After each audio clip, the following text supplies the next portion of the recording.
faces, Lord, they hate to hear your message. Though I'm geared with your protection, your armor that I've been blessed with, no stressing. When I'm trying to teach them all your lessons, they looking at me crazy like I got a weird perspective. Smeared faces, Lord, they hate to hear your message. Though I'm geared with your protection, your armor that I've been blessed with, no stressing. When I'm trying to teach them all your lessons, they looking at me crazy like I got a weird perspective.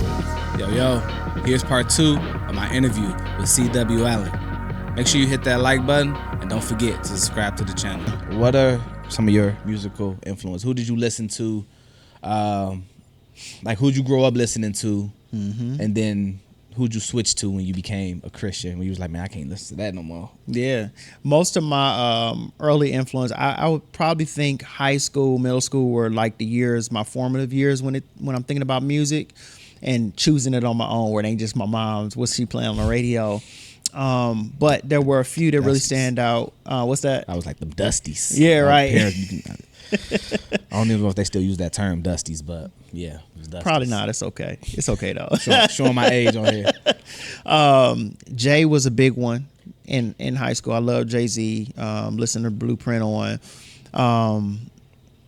And then I'm a 2000s kid. I graduated high school in 05. So for me, that era of 2000 to 2005, I feel like was like the best era of hip hop. And the reason I say that is not necessarily, there were some amazing lyricists during that time, but more so because of the diversity of what hip hop was. You had 50, J, M, Nelly, Kim, Kanye. I mean, you could go on Jai, you can go you have all Luda, like all of these amazing artists who all hit the top of the charts at different times, and they all ate, and they all had diverse, distinct styles. Lil Jon, like think about all of the classics that came out of that era, and we ain't even talking about R&B and neo soul, which people forget about. Neo soul was a thing, right? Like music and Jill and but so I say that to say I have such a diverse plethora of like hip hop artists that I just enjoy for different reasons. Definitely listen to a lot of Nelly in my early high school. Excuse me, a lot of Ludacris. And then Jay-Z. And then I think when I got to college, it was, midway through high school is when I really kind of rededicated my life to the Lord and started falling in love with like grits and cross movement.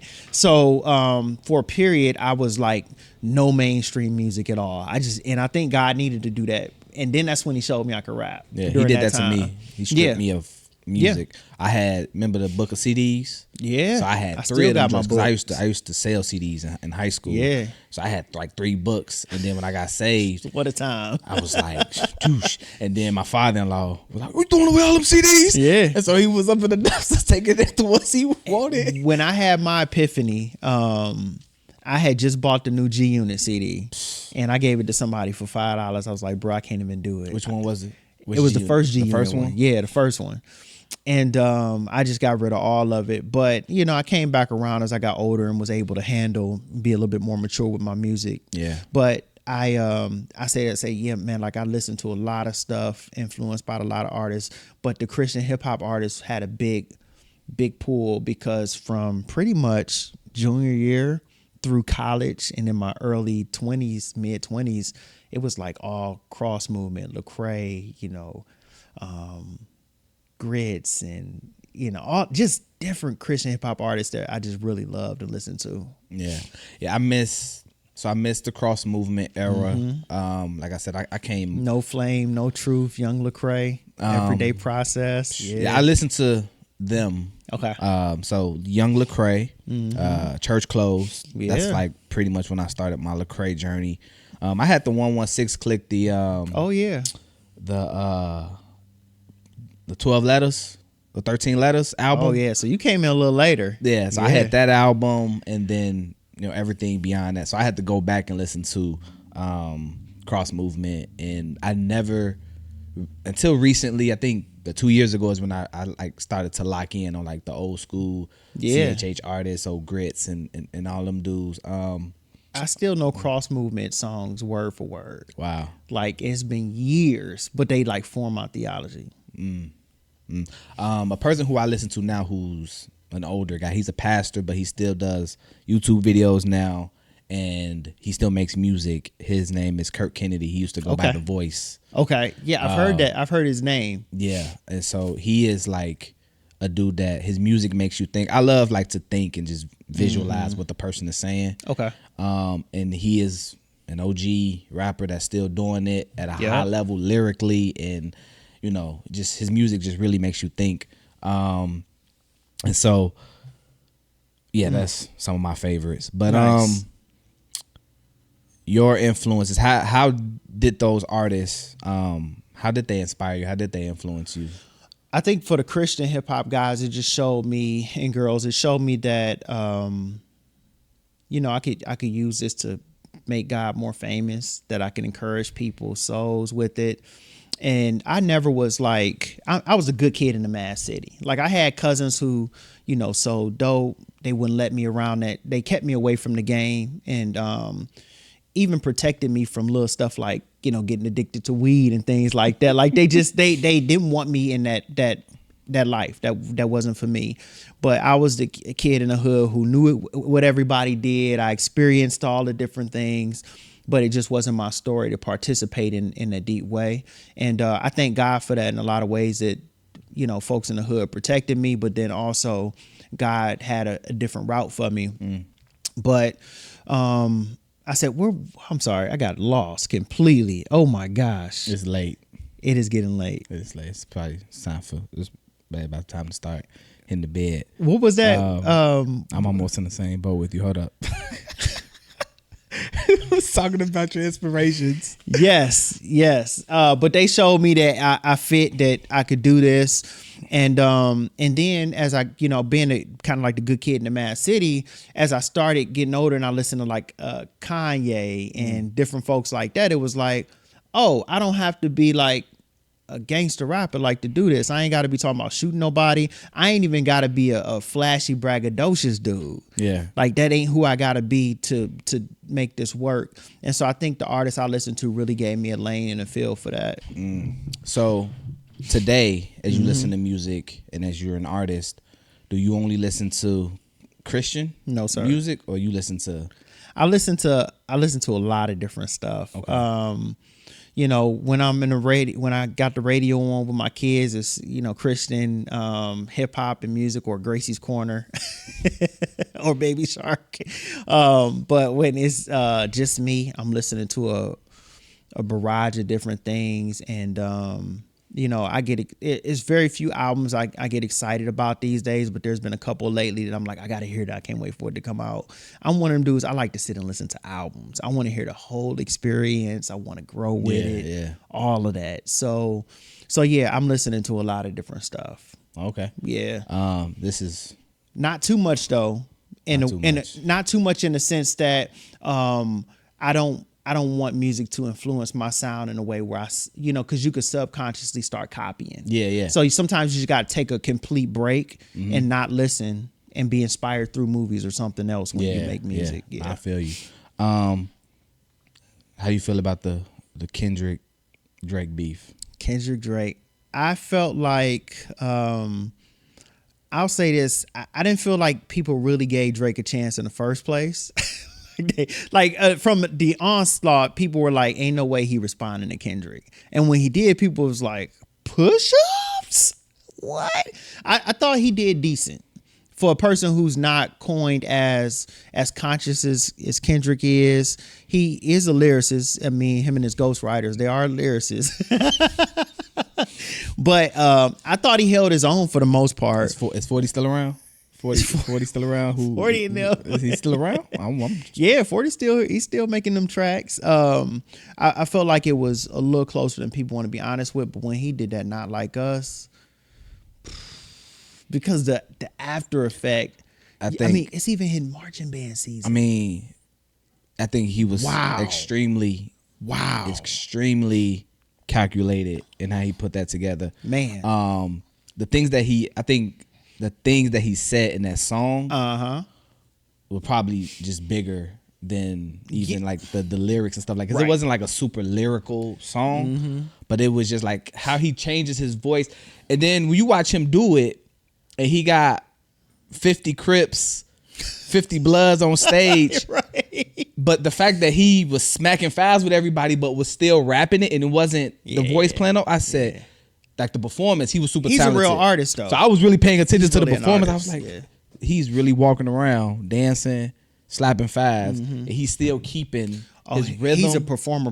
Breathing. I was is. just like, yo, this is. I haven't seen a rapper perform like that in such a long time. I've seen rappers like take breaks. You know the track is still playing in the background, but for him to just like keep rapping, but just his cadence, everything. I thought Drake was gonna, like I'm gonna let everybody. I thought he was gonna let him get his little, shine and let that run, and I thought he was gonna come back. He still can, but they said he gearing up to. But the thing is, it's just such a big record, and the joint he dropped before talking to his family too. That it was just so much that it's like what do you like? It's one of them things where it's not just simply a diss track anymore. It's a cultural phenomenon. You got soccer moms with their kids at the soccer field singing, "They're not like us. They're not like us." It's just like yeah. What? It became a whole. it became a whole thing. It's a whole nother organism. Yeah, and so I don't know. I didn't expect. I thought it would go longer with the tracks, but yeah, I wasn't expecting him to just knock it out the park, and then it was wild. That was crazy. So as of right now, you got Kendrick winning. Yeah. What would Drake have to do to come back? This is the tough part about it. I think Drake will always have a place in hip hop history, and he'll probably still have a pretty good career going forward if he make music and things like that. But it's one of them things where that run and the stuff he said just made Drake look so. It just made him look like he wasn't credible anymore. Like for a lot of people, it was like, wait, he is a culture vulture. Like he attacked his character. Yeah, exactly. And then some of the things is stuff that we all noticed in a sense, like yo, why are you still talking about college girls and you almost 40, bro? Like, and then at the time he was dating somebody that was like 20, 22 or something. Yeah, and I'm not a person who has an issue with people dating who have age gaps, but it's like it's a difference when you a rapper or an artist and you got a platform, and that's what you bragging about all the time is all these different young girls you mess. It's just like, bro, it's kind of like grow up. It's like you dope, you can rap, but it's time to grow up. Yeah, and Kendrick exposed. Once Drake started to get with the real emotional stuff, I really kind of like laid. I was like, I ain't really with all the emotions, and you know, it sounded like he crying in a whole bunch of his music, and then the stuff with the girls, it was just like it's too emotional, man. Like I feel like I'm gonna start like crying. Hey, some of it I like. Though. Some of it's a vibe. Some of it sound dope, right? It sound like if that's what but I gotta be like on some I'm driving down Lakeshore Drive type stuff to like rock with it. But I just I was like he started to get like real soft. You ain't like the joint where he take care where he had the Razor Ramon robe on. I ain't see the video. That's what he had on in the video. The album cover. He got the cup, the chalice, and the robe. What's the single off of that album? I'll take care of you with Rihanna. Oh. He got headlines on there too. I'm trying to think of the joint. I mean, I like some of the songs. I just don't like vibe out to them. Okay. Yeah, I don't vibe. Then he started doing. He got on the whole mob ties thing. And it was like, but you Drake from Degrassi in Canada. Like, what are you talking about? Mob ties? Like what? Hey, them boys in Canada, wow. I mean, I ain't saying that there's no gangsters in Canada, but I'm like, but that's Drake, not you. You ain't come out talking about how gangster you was, Sure. but all of a sudden now you got $50 million in the bank. Now you got mob ties. Like, I don't know, cuz. But anyway, that's enough about Drake. Great. They got enough money. Oh yeah, they eat. Do what they think. Yeah, whether he make another diss track or not, he's fine. Yep. In his $40 million mansion, which is crazy. So when you prepare music, right? What's your process of preparing music? Yeah, I got different ways that I do it. So I do cut back on my music intake from other artists, or if I'm looking to achieve a certain sound or the way that I want it to feel, I'll listen to the same one or two albums over and over just to know kind of how we should think about the sound bed, things like that. But usually I'm starting my writing process with marketing and concepts first, and then I backtrack from there. And when I think about the creative process, as of late, I've been just finding random beats and writing to them that really call to me, because what I learned is that in my early years of doing music, because I started as a freestyler before I learned how to write, I would just rap on anything. And I could, and I could do it well. And my styles would change. I'm West Coast one week, down South another. But when I learned my sound and who I was, and that everything wasn't for me.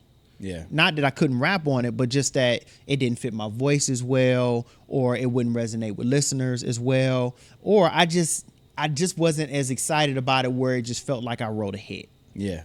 And so for me, like, I'm finding tracks that really speak to me where it's like the second I hear it, I'm starting to hum.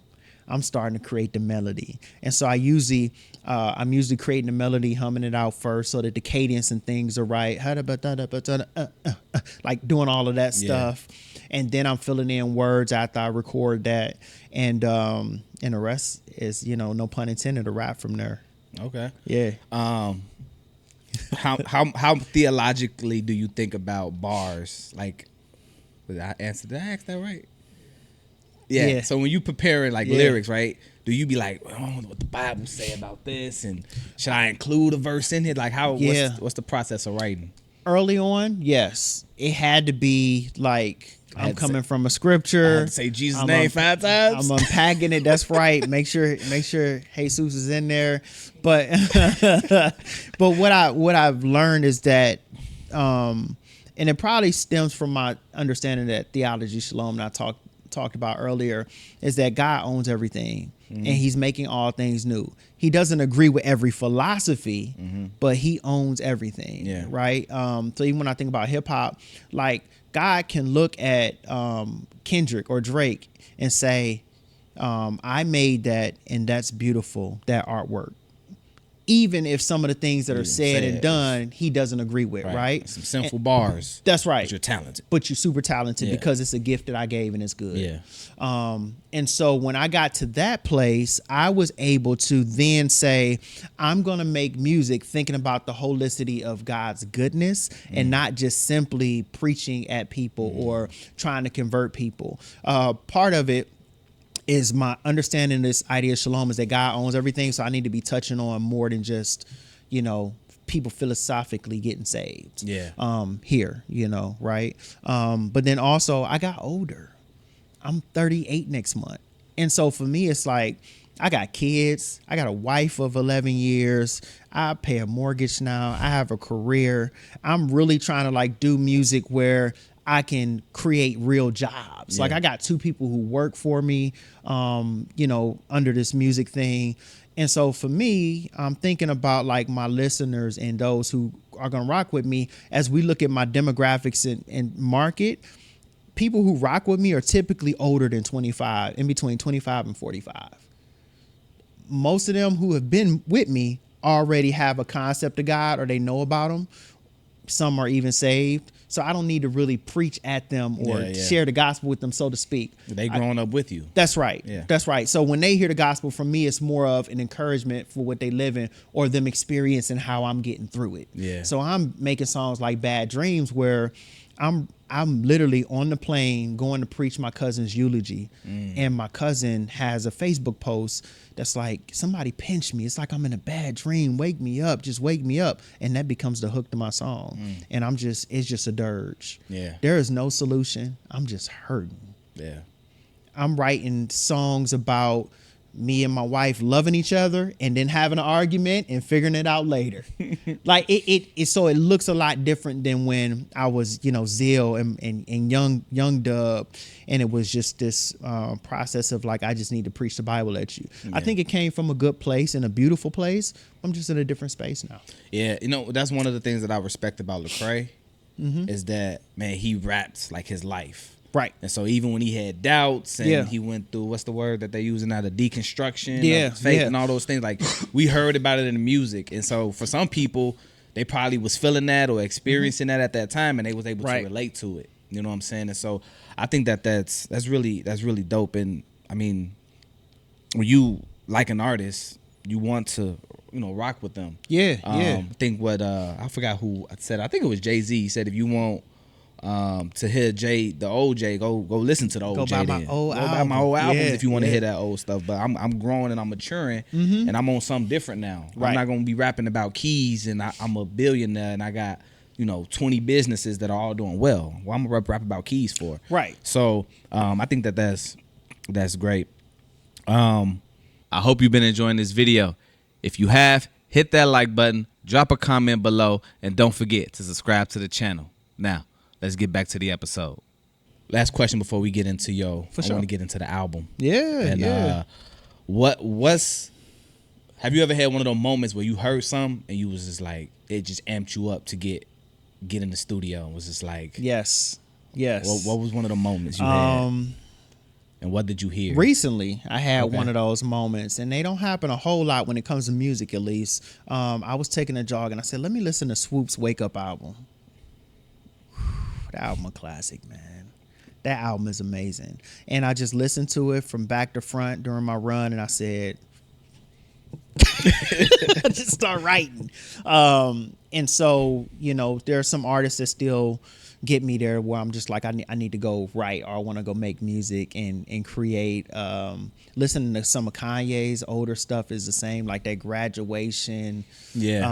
I can't go era. past 808s and I can't go past that album. Okay. After that, I like a lot of the newer ones too. The Vulture joints, they gotta grow on me, because I just feel like now he's stepping in that, like, come on, man, like, come back, grow Yeah. up a little bit, like you got more depth in this. But so that was the last one I can think of. Okay. Yeah.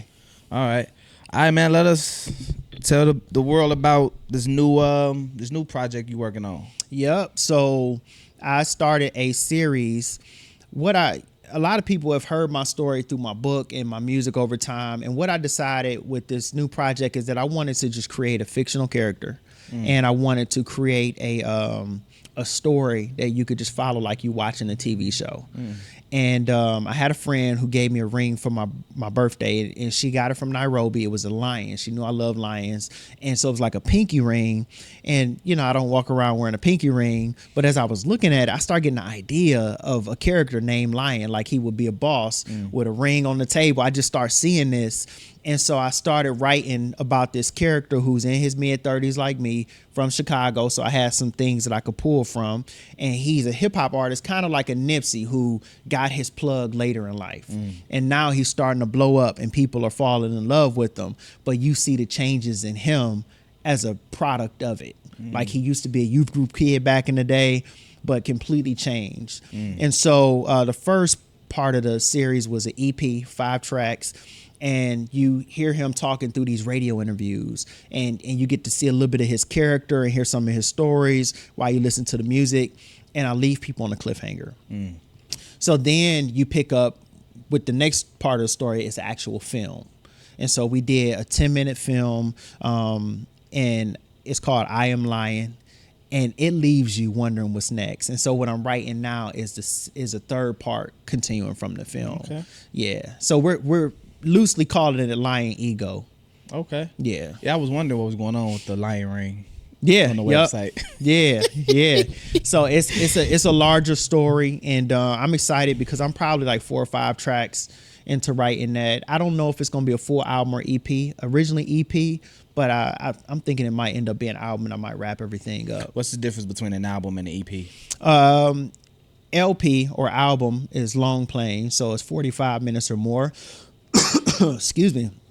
And then EP, I think it's elapsed play. It's usually like 25 minutes or less. Okay. And so a lot of people would use EPs as a way to just kind of promote it, LP. So they would make a few scratch tracks, and you would buy the EP. They weren't fully finished or polished, and then you would be excited that you get to hear the finished product with the other songs, and you buy the full album. Now we use EPs as small albums. So I Yeah. thought that was kind of ingenious, but I've done a combination of the two, and now it's not really cost effective to make a full album.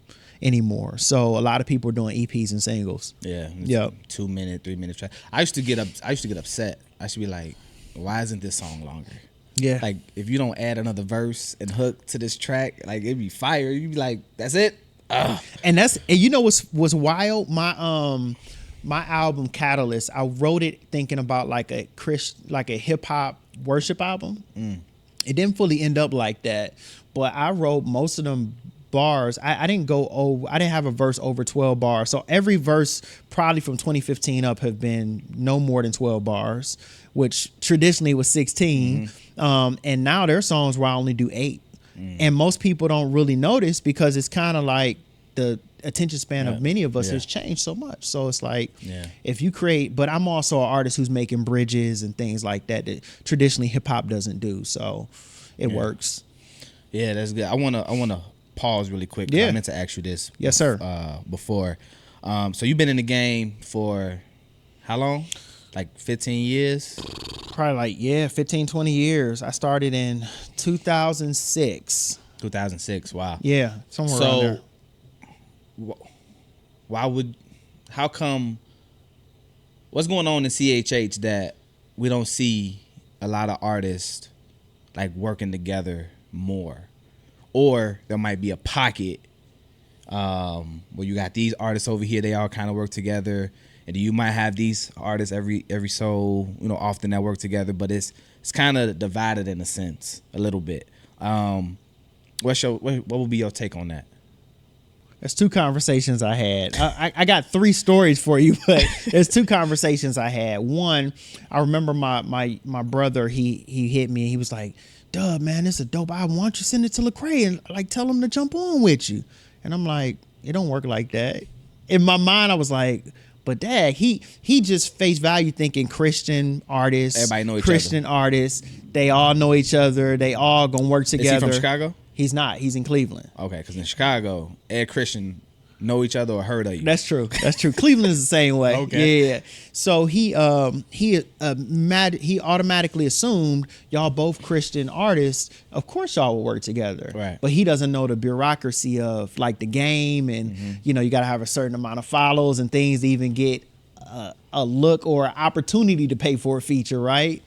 So that's one conversation that made me think like, dag, that is different. And the other one was with my main producer, FC. And I said, FC, you play at church, you produce all day, you did Christian hip hop for a long time and gospel. Like, why'd you stop doing Christian hip hop and gospel music? And he was like, at least on this side, I know who the snakes are. And he just does like mainstream mostly, but he has a few folks like myself that he works with. Christian guy, but just does it, not in the Christian context. And he said it's because of some of the practices and things he experienced where he thought it was Christian and it really wasn't. And so I think it's a combination of that. And then the last one, I think I told this story at Slam where Thizzle was sharing in an interview about being at a radio station in Orlando. Yeah, and the radio owner basically told him, your music sounds too ghetto. Like straight up, you just don't fit the mold of what we want on our Christian hip hop station. And there's that reality that even when you think about spaces for Christian hip hop or just hip hop or just Christian music in general, it doesn't have a real space for Christian MCs. Yeah. Not for real. Most churches don't. So it's like, I think Christian hip hop itself has had a problem with not having infrastructure built because artists who build things, they quit eventually, when they hit 30. They become a professor at seminary or become a pastor, which are beautiful things, or, get a real job. And whatever infrastructure they built disappears. And so it starts all over. Have you been to any of the Legacy conferences? I have, yeah. I know Brian. We, got a great relationship. When I see him, it's all love. I went to Legacy for a little bit. I rapped at the 2011 Legacy conference. Okay. Yeah. And so, just for me, I'd be like, all these people came through Legacy. You would think people would connect and build and relationships would be, established, and, we all trying to do this thing for Jesus. that there would be more, nods or shout outs or opportunities to work together. I think with any conference structure or platform, numbers are a big thing. And so I think a lot of the local guys and girls here who do music have not had the numbers to really maybe justify the legacy stage. At least that's from me looking on the outside in, because I don't see a lot of Chicago people unless they were at the Legacy Church who were there, which that's, you got to sell tickets. I get that and all of that stuff. So that's a reality. But and then from the era that I was in, where I used to go to Legacy as a volunteering participant, a lot of the folks ain't really even rocking with the Lord anymore, like who were artists on the main stages. Now, I'm not talking about like I stepped away to raise a family, or I'm talking about like not in the faith or could care less, so that's a real reality. So there's no real connections to build to in that sense. So yeah. But wow.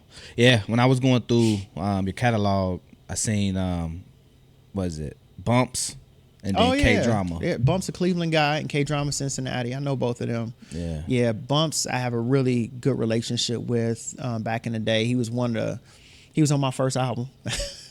He was one of the first people who kind of like inspired me in a lot of ways. And then K Drama was the one who pushed me to say you could do this full time as an artist. So yeah, I was rocking with K Drama for a couple years after I got saved for a while. Yeah. Was bumping some He's of his a sweet stuff. guy. Yeah. So when I seen them, I was like, oh, that's dope. He had, them on.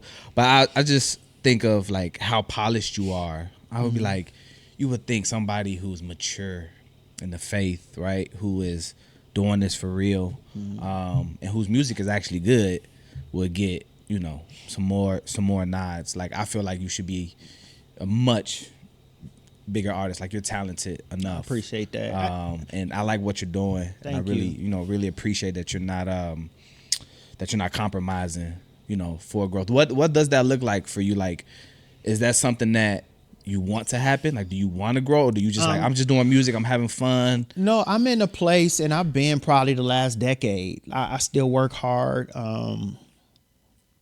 I am very much open to whatever door opens that makes sense. And I think I'm a wise enough businessman not to do nothing stupid.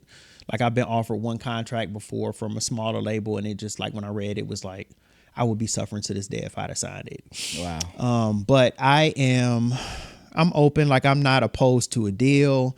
I'm not opposed to opportunities. I think one thing that I've learned though is that the places that I've rapped in my 20s just don't fit me anymore. And that's not to say I won't do any of them, or people who call, I will say no completely. But like when I was in my 20s, my string was youth groups. I had a string of youth groups. That was a tour, or a bunch of colleges, which are great sometimes. But for me, I'm a grown man, like, yeah. And so I was talking to my team and I said, we have a challenge, because coming out of the pandemic, when I noticed my audience had grew and changed, my music had changed because of the experiences I had.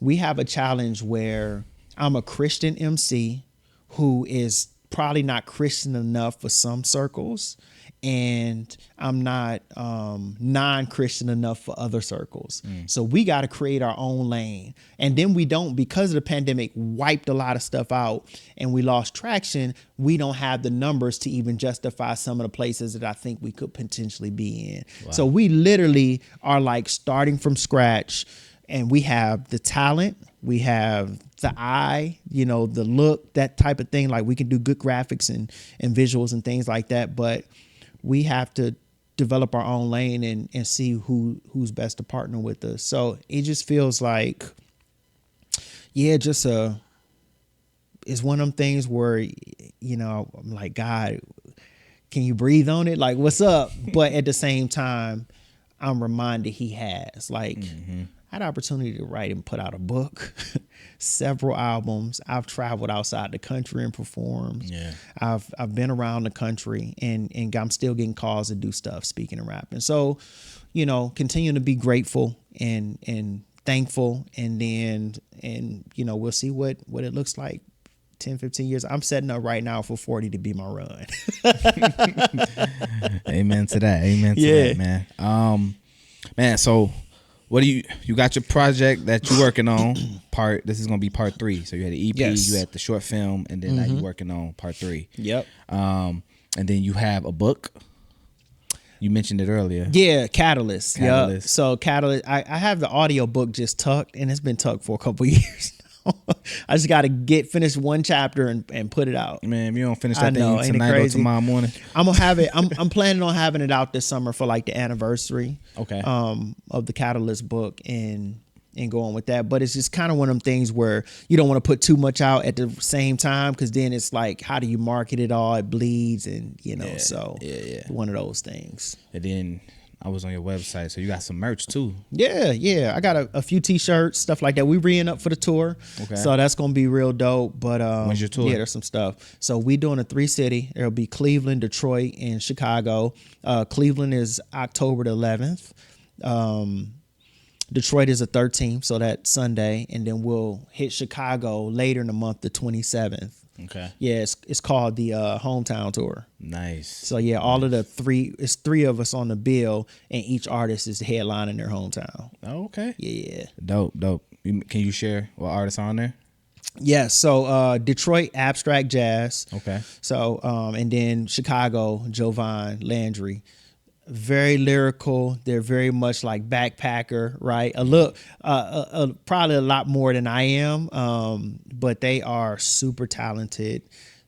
Sing, rap, play instruments. One of them's a DJ and a photographer as well. It's gonna be a dope show. Okay. Yeah. Yeah, man. I gotta. Where you doing the one in Chicago? What's The Pork Chop up north. Pork Chop? Up Yep. north? So it's like Okay. a restaurant/bar. Okay. So we got the venue. Yeah, and it should be dope. Now I gotta come. I gotta be there. Please do. We'd love Check to that hire out, you. man. And I gotta get some merch from you. Hey, Yeah. I send my babies through college. Yeah, and I gotta get some merch, man. I'm working on some merch myself. Okay. But yeah, for sure, man.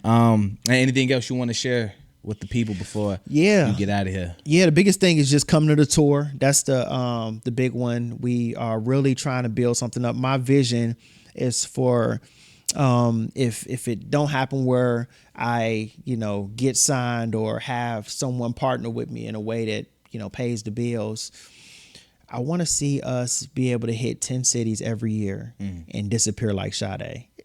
Right? Like, if I can have 10 cities where I know we going to do well in, I can pay my team and we can support other artists who are growing and going out, I would be so satisfied. Yeah. And so this is a small step to that.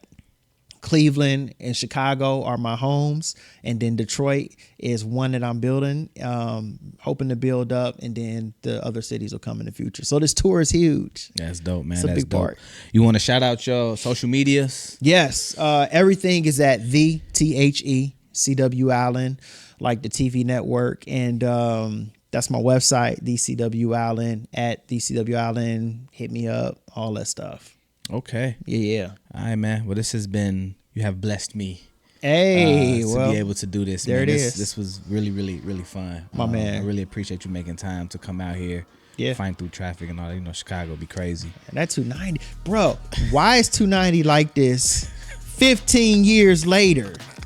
Like, they've been working on that since I got here. 290 is the worst highway in America. Wow. It's always, it's Crazy. either an accident, a shooting. I remember a couple years ago, I probably shouldn't say this, but I'm going to say it anyway.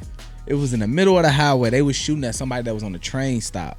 So you know how on the 290, the blue line runs there? boop, boop, And so the car Oh, literally my stopped and gosh. was like, I know that dude. Like, how did you even see him? And how did y'all get in the shootout? Dude on the train station, you in the car, supposed to be driving 55 miles an hour. Yo, that's crazy. I was like, yo, I'm done. That's So different energy, man. that's different. That's like, hey, we heard he on the train station. Just drive really slow on the 290 on the shoulder and look, see this dude. 290 is crazy, man. Wow. And so I'm gonna pray. We gonna have traveling mercies for CW. as he Yeah, I don't want goes them home. to me.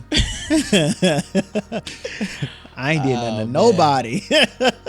Well, man, bro, this has been fun, man. Thank Yeah, you for bro. coming again, man. God bless you, and looking forward to the future and seeing what you're gonna do. Looking forward to that new track. I'm gonna cop some merch. My and I'm gonna pleasure. be Thank at you. that show in October. When's it? Let's get October it. what? 11th. October 11th. No, that's Cleveland. I'm sorry. Unless you're coming to Cleveland, Nah, you I probably could pull ain't up to coming. I Akron. probably ain't But coming to Cleveland. October 27th here in Chicago. October 27th, we gonna be there at the Pork Chop, Sunday, right? Sunday the 27th at the Pork Chop. I That's right. bet, man. Well, it's Derry.